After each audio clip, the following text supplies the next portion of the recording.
are not true. In fact, they're false. They come from the infancy, the childhood of our species, because we have brains that seek information and patterns in the world and explanations. Brains that even now prefer a conspiracy theory to no theory at all. That's why the newspaper Direct is sold in the first place. It's the numbers of sales are much, much higher than of serious intellectual newspapers.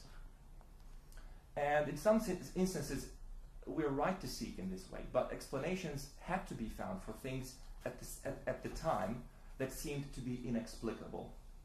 We had no way to know that the Earth went round the sun, that we live on a planet whose crust is still cooling, and so on.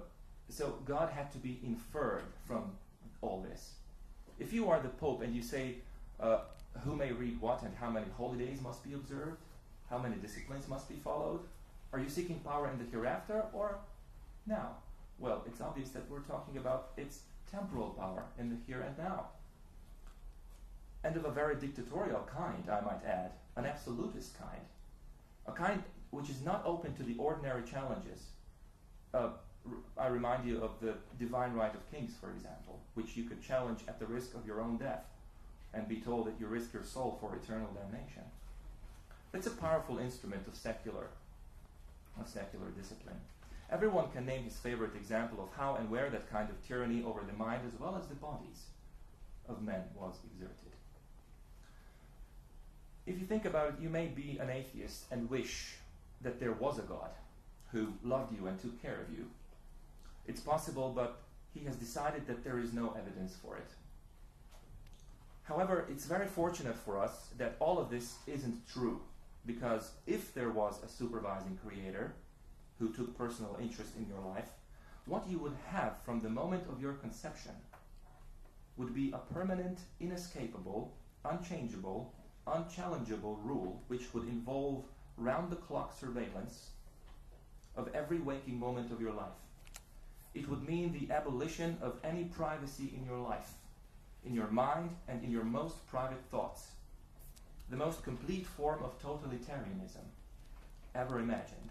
And that would go on not just for the rest of your life, it would go on after you died as well. They had only started with you. The two offers you then get are either an eternity of praise and servility, everlasting praise of someone who has done his job by creating you, a proposition that sounded more like hell to me when I first heard about it, or a very much more unpleasant one, derived not from the Old Testament but from the New. There's no hell in the Old Testament, but there is genocide, racism, slavery, child mutilation, and so on. But there is no punishment for the dead until the arrival of gentle Jesus for a crime you are forced to commit because, after all, you're created a sinner. You are created sick and commanded to be well. That's the essence of totalitarianism. But for that, you might face an eternity of torture. And at the same time, you must love him. Compulsory love. What a sickly idea, as Christopher Hitchens commented it. You don't love God? Well, okay, you can go to hell. It's not very nice. And very militant, I might add.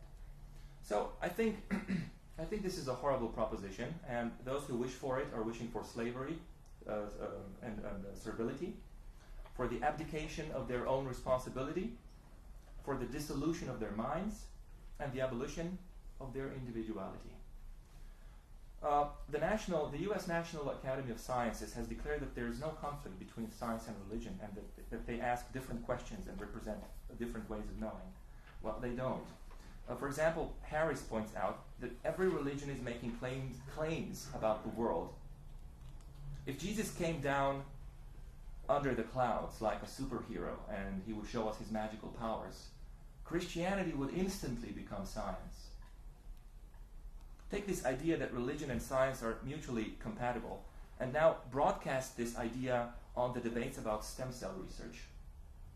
From the biological point of view, stem cell research is one of the most promising areas of research in biology to generate medical therapies for conditions like cancer, Parkinson's, multiple sclerosis, spinal injuries, and so on.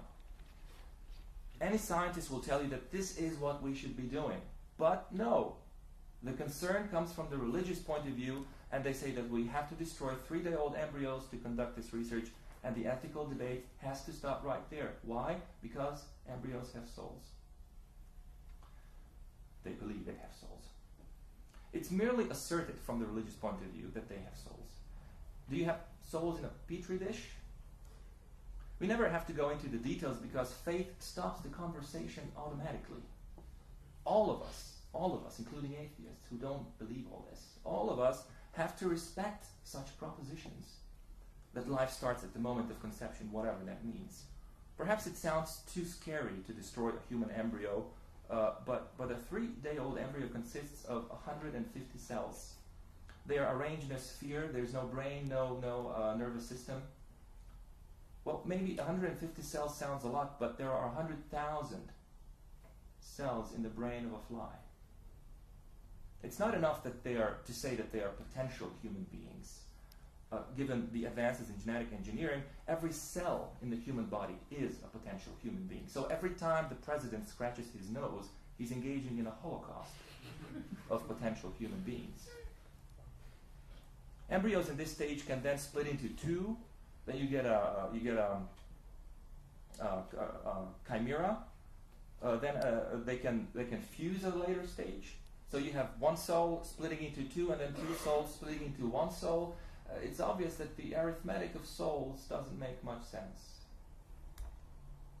So either you have good reasons for what you believe in or you don't.